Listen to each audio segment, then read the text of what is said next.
We are so pleased to be joined on the phone now by one of the recipients of the inaugural Dave Campbell Legacy Award. He is the Tyler Rose, one of the true gems in Texas football lore. It is Earl Campbell. Earl, how are you? Hey, how you doing, man? How's cousin Dave Campbell doing? I thought about that because I thought I'd remembered that you guys. I imagine that two football luminaries, Dave Campbell, Earl Campbell, having the same last name. You guys ever get mentioned in the same familial tone? You ever get confused for being brothers or cousins? Well, after my doing pro football, you doesn't get to go back to the Hall of Fame, unfortunately. I mean, to the Heisman Trophy, unfortunately. So when I first retired in 86, 87, I went back to the Heisman Trophy the first time, and I didn't know what to do, and Doak Walker and Dave Campbell, and they got me and says, hey, come on, cuz, you don't know where to go. You from Texas. So I've been cousin Campbell, and we've been cousin Dave Campbell ever since. That is pretty remarkable. I imagine Dave is pretty happy being associated with you. I want to take you back a little bit in your career. Obviously, starring at John Tyler, moving on to the University of Texas, then playing for a while with the Houston Oilers. You are really everything that embodies football in the Lone Star State. Do you feel like your legacy would have been a little bit different if you had played at any of those levels at any other state? Well, I think this. I think the best thing for me, I don't even think about that. I made my mind up immediately to come to the University of Texas. I felt that was the best place for me. My mother told me, outside of everything people were saying, she said, son, you got to make up your own mind because none of these people can go to school for you. They can't get on the football field for you. I'm not going to be there. You got to do this. So the University of Texas, I never even gave it a second thought, was the best place for me. I never said, what if I'd have went to Notre Dame? What if I'd have went to Alabama? It's always been the University of Texas for me. We're talking with Earl Campbell, the Tyler Rose here on DCTF Live. Get involved with the conversation and hashtag DCTF Live. And Earl, and then you go on and you play for the Houston Oilers. For you, being a Texas boy, being a guy who played at John Tyler and then at the University of Texas, when you went to the Houston Oilers, what was your reaction to the idea of staying in Texas? Well, I was so young then, and you're so excited just to get to your dream, the NFL. And I had no idea all this was happening. Everything happened so fast to me. Every time I do one thing, something else, something else would come up, and college, high school. But the greatest thing for me was being at the Houston Oilers with the legendary Phillips. I mean, every aspect of my life, God just worked it out.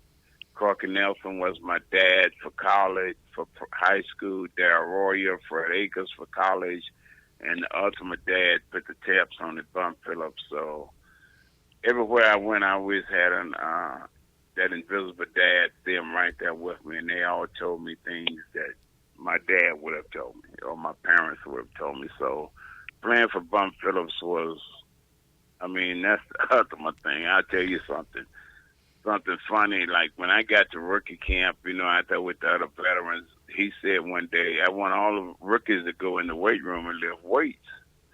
Well, I never had lifted weights because that wasn't a big thing with Coach Royal and Coach Akers back then. So I didn't go in the weight room.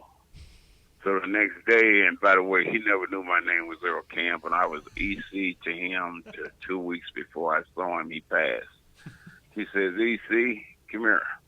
I said, yes, sir. The next day at practice, he said, did you hear me not say all the rookies go in the weight room? I said, yes, sir. Why didn't you go in there?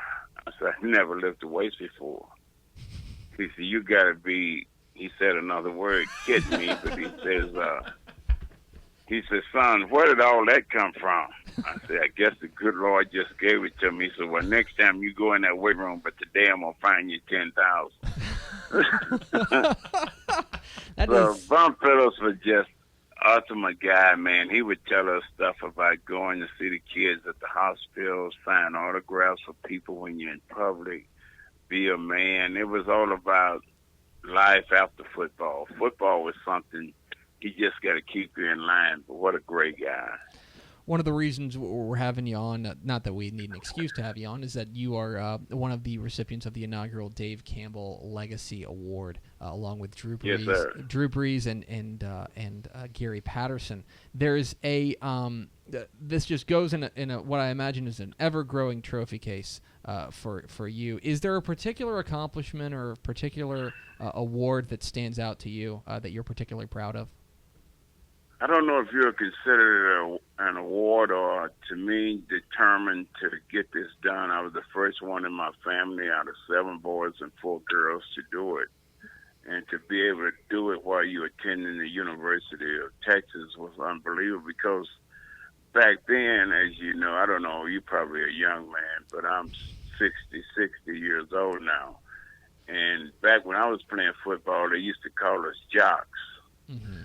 Jocks are just dumb, you know. They don't get degrees. They just play football all the time. So I was determined to do what Darryl Royer promised my mother, that I would have a chance and an opportunity to get a college degree. And I got my degree in speech communication in 1979. And I think that was my biggest thrill right there.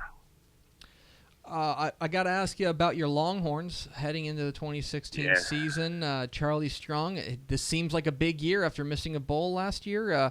What are your thoughts on your Longhorns this year? Well, it's you know, I think people need to understand this. Of course, our alumni base, hopefully we are learning this more and more, that a football team is like a family, you know. It's something, and I know you've heard this and the listeners have heard this many a times, that you just don't make a change and hope something good happens. You make a change, and then the coach got to get in there and get his deal worked out, and Coach Strong have done that. And we are at the UT, hopefully we are being very patient because there are so much good there. And I do believe this year, after watching them in spring training and tour days, that we're going to have a lot better football team. I like what I see. It's no doubtly you hear things about Coach Strong, and that is one gentleman that not only he reminds me of Darryl Royer and Fred Akers, not only grooming kids for life, but he's teaching them how to be ball players, how to be respectable, how to represent the University of Texas, and I think we're going to see some great things in the future.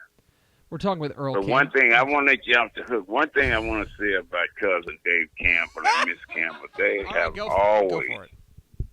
they have always been nothing but nice to me. When I was younger in high school, and I know the guys that are listening that ever played high school football knew what I'm talking about.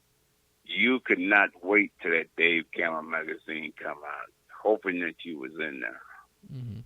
And fortunately, Cousin Campbell put me in there several times. I will always be grateful for him and Miss Campbell. They've done so much for the history of high school football. We're talking with Earl Campbell, the Tyler Rose here on DCTF Live. Get involved in the conversation at hashtag DCTF Live. And, you know, we're working hard on the 2016 summer edition, Earl, and we're hopefully put the next Tyler Rose, the next great thing in this upcoming magazine, which is due out in June. I understand that you are 61 years old. You just turned 61, but you just got done working out? Oh yes, I got a weight room in my garage now. My wife is in there more.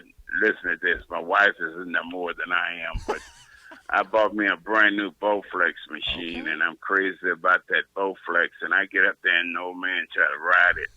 I had to remind myself this morning, son, you're not 30 no more. You can't get up there and do like you and Charlie Joyner used to do in the good old days. So I ride about 4 or 5 minutes, 3 sets of 10. And I get some dumbbells. Christian, my son, got some 20-pound dumbbells in the garage, and I try.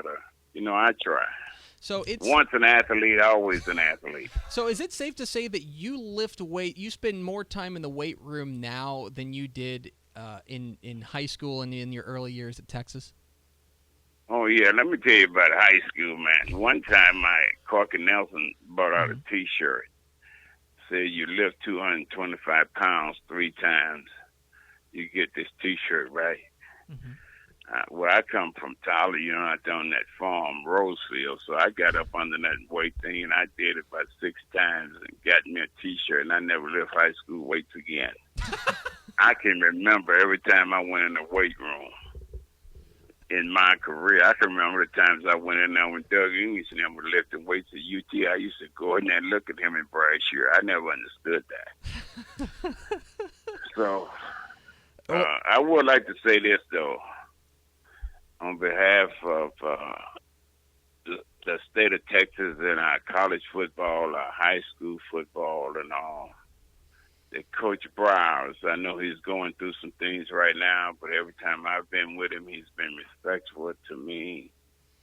I know the University of Baylor has had some problems, and I hope Coach Browers the best. He's a very good coach, a very good human being. I just believe sometimes you get caught up in trying to win, and sometimes you don't have a chance to look at all the things that young kids are doing these days. But Coach Browers, I take my hat off to him. I take my hat off to the people at the University of Baylor, the things they are doing, trying to straighten their program out. I wish them nothing but the best. And see, that's some of the things I was telling you all about Coach Strong. Mm-hmm. If you didn't hear me correctly, we had some of those same problems here. And Coach Strong, as soon as he got here, he cleaned it up with those 5 or 9 or 10 guys he got rid of off our football team. Those was our star football players. But he'd rather let them go and say, I'm going to do with the guys that want to do what's right. I just thought I'd say that on behalf of Coach Browers. As far as I'm concerned, he's a great man. He is Earl Campbell. He is the Tyler Rose, and he is one of the recipients of the inaugural Dave Campbell Legacy Award. Mr. Campbell, thank you so much for your time. I will tell Cousin Dave that you said hello, and we will. Yeah, please tell him I saw him and when Coach Akers got into the Hall of Fame now. So tell Cousin Campbell I look forward to seeing him, and thank you very much. And I feel privileged to be part of the Texas football. I don't think there's another country in the world greater than the state of Texas. And you noticed I said country. Thanks so much, Earl. We appreciate it. Yeah, have a great day. Be good. There he goes, Earl Campbell.